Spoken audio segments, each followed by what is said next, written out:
have been set aside to raising red deer. And Prairie Crossing, with its 120-acre organic farm. And Tryon Farm, a 170-acre conservation subdivision in Michigan City, Indiana, which cultivates organically 80 acres of hay. And finally, Jackson Meadows, where vegetable crops are grown on 120 acres. The open space afforded by agricultural activities at these conservation subdivisions is an important natural resource asset, not only to the subdivisions, but to the surrounding communities as well. Others have been converted to equestrian facilities or to conservation meadows. So the farmland resource is there. Should we need it in the future, one can always plow up the meadow. But for the foreseeable future, a lot of this farmland, especially the more marginal farmland, is much better suited in a natural resource use, such as a meadow or a prairie. There's no chemicals being laid down on the ground, and the groundwater is recharged much more effectively in a conservation subdivision. Groundwater recharge is especially important in the management of stormwater runoff. Effective systems of stormwater management are a key feature of conservation subdivisions. There are some wonderful things we can do with the stormwater in a conservation subdivision that will actually help to recharge your groundwater aquifers. In a conventional subdivision where every acre of land has to be put into a house lot or the developer loses money, the stormwater is gathered up into deep basins that resemble bomb craters, and they're ugly and they're dysfunctional. They're dysfunctional because they don't do a thing about recharging the aquifer. They do collect the water and prevent downstream flooding. That's good. But there's another way of handling the stormwater more creatively and more effectively. And that's, instead of creating a huge deep bomb crater basin that may cover 1/4 of an acre in size, one might spread that out over 2 acres in size and have it very shallow. And then the water will go over that shallow meadow and seep down into the ground and recharge the aquifer, which is very important in rural areas where a lot of people depend on wells for their drinking water. It's also important for the streams and the springs and the seeps that are associated with the wildlife in the woods and the edges of meadows. So collecting the groundwater and having it stay on the property and seep in slowly is a very important part of the hydrology, which this subdivision design approach properly addresses, whereas the large lot suburban subdivision design definitely does not. In addition to the quantity issue of groundwater, there's a quality issue, because the water that goes back into the ground is filtered through many feet of soil and becomes purified in that natural process. Dr. Michael Sands, ecological team leader at Prairie Crossing, reminds us that there is very little prairie remaining in the United States. He discusses the importance of prairie restoration in terms of managing stormwater runoff at Prairie Crossing. There's approximately 1/100th of the original prairie left in this country, and most of it is along areas that couldn't be plowed. The vast majority of prairie has been lost to agriculture. We're in the process of restoring portions of that prairie in and around the homes here at Prairie Crossing. We're interested in prairie restoration for a couple of different reasons. First, it's an incredibly aesthetically pleasing amenity for the homeowners to have as their open space, but it also serves a very important component in terms of our management of our stormwater, which is a major issue for any new development, is how to manage stormwater not only in terms of amounts and flows, but also the water quality. By running all of our stormwater through the prairies, into the wetlands, and then finally into the lakes that we've created, we have a process that we call our stormwater treatment train that not only moderates the hydrological flows, the amount of water running through the system, but also dramatically improves the water quality. So when our stormwater reaches the lake, we have water quality in the lake that's of a high enough quality that we can have an active beach where people can swim. We have a very active fishery, and it's really an amenity. There aren't many places that have their stormwater detention systems being an amenity that people can swim in and fish in. Whereas in a bomb crater retention basin, the water is released downstream and basically flows away from the site, does not recharge the groundwater, and every pollutant that it has picked up on the rooftops, on the lawns, on the streets, instead of being filtered back into the ground before going into the natural systems, goes directly from the stormwater basin into a brook, which feeds into a creek, which feeds into a river, which feeds to an estuary. So all of the pollutants that run off the ground basically end up in those water bodies and water courses, polluting them. With conservation design, when we reduce our lot size from, say, 2 acres to 1 acre, there's still enough room on the 1 acre lot to have a well and a septic system. But if you're in a 1 acre zoning district and you want to shrink the lot for 50% open space and end up with a lot which is maybe a half an acre in size, that isn't big enough for a well and a septic system on everybody's lot. But that's easy to address because one can always locate either the well, the individual well, or the individual leaching field in the common open space. It can be located under a 5 acre meadow, which is behind the people's homes. It can be located under a village green or a playing field, where it will be located under easement on permanently protected land. And whoever owns the well or the septic system maintains it. It does not become a municipal or a community responsibility. As an alternative to conventional septic tank and leach field systems, both Tryon Farm and Jackson Meadows rely on constructed wetlands for the disposal and treatment of sanitary wastewater. Ed Noonan, principal partner with Tryon Farm, discusses this approach. We were approved for what's called a constructed wastewater wetland as a sewer system. And that meant that both the county and the state had to participate in agreeing to do that. And both of them did it readily. In 7 days, the oxygen-seeking rooted plants that the water flows into the shallow pond, in 7 days it's certified clean enough to swim in by the state. Then we pump it up and use it in the hayfield over here. What fascinated me about the septic wetland was basically very few, if any, moving parts. It was basically nature doing what nature is kind of designed to do. So what it is really is nothing more than a couple of underground ponds. The first pond has a liner in it, so nothing escapes from that. From there it goes to a second pond. What happens in these ponds is their ponds are about 18 to 24, 36 inches underneath the ground, and basically the plants that grow on top do a lion's share of the work of pulling out the stuff in that effluent to clean it up. So basically by the time our water gets through the second pond, which does not have a liner in it, it's released back into the groundwater. And the studies show that that water could go into a lake or stream without degrading it. I think one of the most persuasive reasons for conservation subdivision, in addition to the economic benefits to the developer, the price appreciation to the homeowners, in addition to the environmental benefits to the groundwater, to the critters that live here, are the social benefits for the human residents. If there's an interesting place to take a stroll, people will get out of their homes. They just won't sit on their couches or be confined to their decks. They'll take a walk around the block. This is a lovely block here, encompassing about 3/4 of an acre of trees, stone walls, wetland plants, flowering shrubs. It's like a community garden in a way, but very low maintenance, with native species predominating.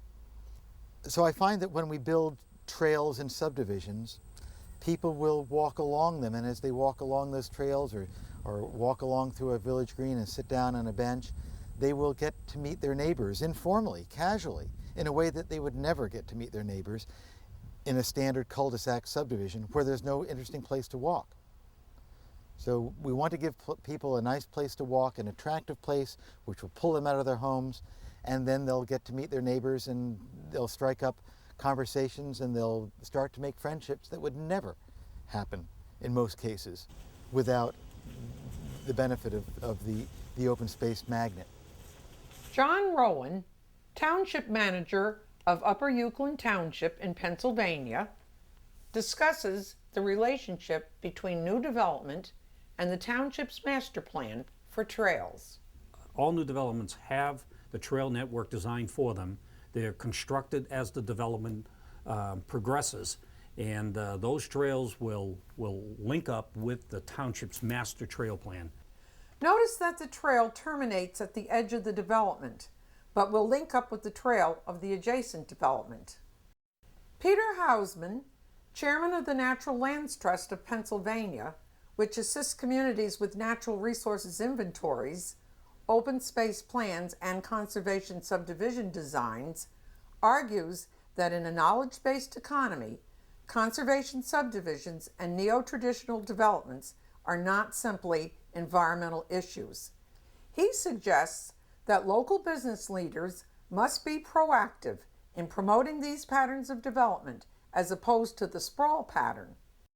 My argument's it isn't just an environmental issue. In a knowledge-based economy, quality of life attracts jobs, creates jobs, and keeps jobs. And unless our region, or many regions throughout the country, become more concerned about the loss of environmental resources and the protection of open space for recreation reasons, aesthetic reasons, spiritual reasons, then the knowledge-based jobs are going to go someplace else.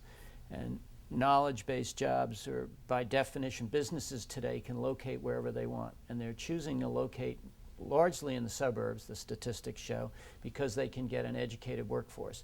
Educated workers have choices. They're going to choose to live and work in those communities that afford to them a quality of life. And a large component of the quality of life is the aesthetics of our community. Do we protect the places which define us? Do we protect open space to give us a sense of place? And unless we do these educated workers are going to leave and go to other parts of the country. So it's, well, I go to business groups and talk to them, they think it's not their issue, it's their issue. If they want to attract and maintain the qualified workers that are necessary in a knowledge-based economy, you've got to save open space and involve yourself in smart development. And smart development means just not one house per 1 acre and just carving up the countryside. I mean, obviously, its logical extension of that is the destruction of everything.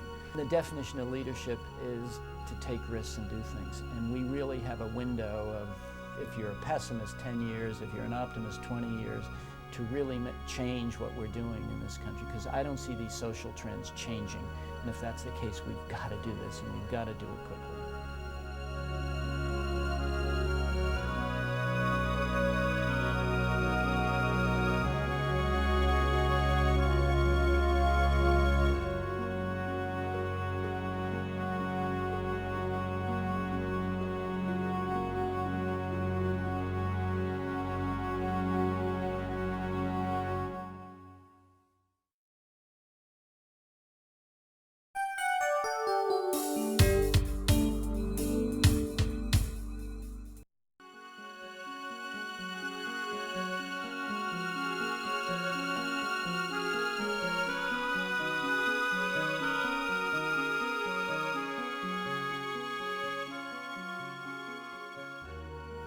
As a nation, the United States has entrusted to developers the construction of the human habitat.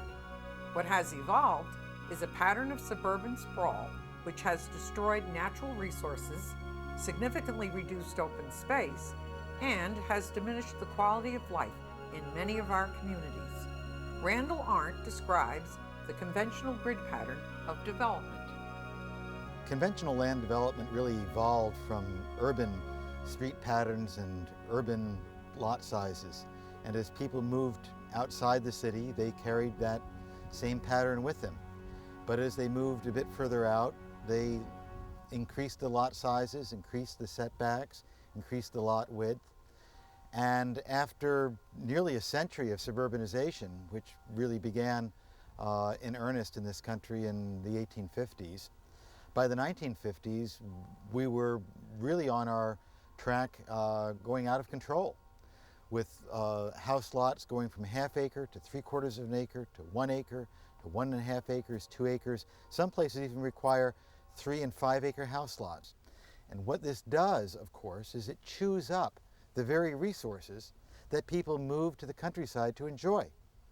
Because if you take a 2-acre zoning out in the countryside, where you might have 45 homes on 100 acres of ground, putting the 45 homes on 2-acre lots consumes 90 acres. And the other 10 acres are basically consumed by the streets and the stormwater management areas. A refreshing approach is brewing among a new breed of developer, an approach which interrupts the sprawl pattern of development and provides for the conservation of natural resources and open space. These developers are building conservation subdivisions and mixed-use communities at a profit. They comply with conservation zoning ordinances where they exist, or seek incentives mainly in the form of tax benefits. Paul Clark, a realtor developer from Brunswick, Maine, describes how he is creating a limited conservation development called Otter Trace through the use of tax incentives. The total land area that I have in Brunswick is approximately 180 acres. It's a limited development that we're in the process of completing, limited in that if we were to develop it out to its max allowed by the town of Brunswick's zoning ordinance, we'd have about 50 lots. We're limiting the development to 24 lots and putting a large portion of the property into a conservation easement. And the protected area will be somewhere around 80 or 90 acres of land total. There are trails and open space for the landowners to enjoy, but a large portion of this land is being set aside for the benefit of wildlife. The land that I have is contiguous to other large parcels, and I have a good deal of interest, and the town has a good deal of interest in seeing some of these contiguous large parcels protected for the benefit of wildlife. Naturally, if I were to develop the entire parcel to its max, allowed by density, there would be a lot more revenue. The loss of revenue is mitigated quite a bit by the tax benefits of this gift, by giving it to a public entity, either Land Trust, Conservation Commission, Maine Fish and Wildlife, whoever may accept this in the end. I'll have an appraisal done and be able to benefit from some fairly significant tax deductions over the next several years. Being a lifelong resident of Brunswick and someone that's concerned about the environment, I wanted to look at alternatives, and this alternative will provide sufficient revenue to pay for the land and the development and a reasonable profit, and satisfy my conservation interests. Andy Johnson, president of the North American Land Trust, which assists landowners primarily with limited developments, provides a perspective to the choices available to landowners regarding the disposition of their holdings. What are your goals? Let's come up with an ecologically and economically viable solution to your property. But understand that just because a developer offers you a lot of money, you may not get it for 10 years, and you may have to pay ordinary income tax for it if you're not careful. So, you know,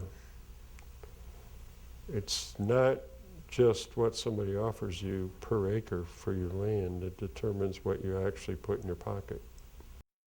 Traditionally, you have two options: to sell to a developer, swing in the breeze while they wait 3 to 5 years to get our plan approved and lose the income during that period of time, or to die and let your heirs worry about it, having paid 55% of the bulk of the value of the property. Those two extremes are really detrimental to the net return of the landowner. but there seldom has been a third option. So our option is to get between those two, that process, and to create a plan that saves the land, provides tax benefits, reduces the ordinary income tax exposure to capital gain, accelerates the approval process, reduces the infrastructure, provides interim management services, whatever it takes to come up with a solution for that property. If the landowner does not end up feeling that we did as well as any other option, then we failed. Prairie Crossing in northern Illinois was earmarked for a 2,400 home development. However, the Prairie Crossing Corporation opted for a limited development. Prairie Crossing consists of 317 homes on 132 acres of the 677-acre tract. This conservation development, which preserves 60% open space, was designed and built according to 10 guiding principles, as George Ranney, Chairman and CEO of Prairie Crossing, discusses. It happened because this entire area was threatened by very dense sprawl in the 80s, and a group of people, including my wife and I, got together and bought this land so that it could be developed with conservation principles in mind. We drafted 10 guiding principles, as we call them, the first being environmental protection and enhancement, and we've designed the whole community on that basis. Our theme is start with the land. We started with landscape architects and planners, and only afterwards did we build the homes. Conventionally, you'd start with the homes and try to fit as many as you could onto the property. That's the exact opposite of what we think should happen. Dr. Michael Sands, ecological team leader at Prairie Crossing, explains how beneficial partnerships between the development and the state government can evolve when developments are based on conservation principles. Working with the Department of Natural Resources of Illinois, we've actually created a recovery plan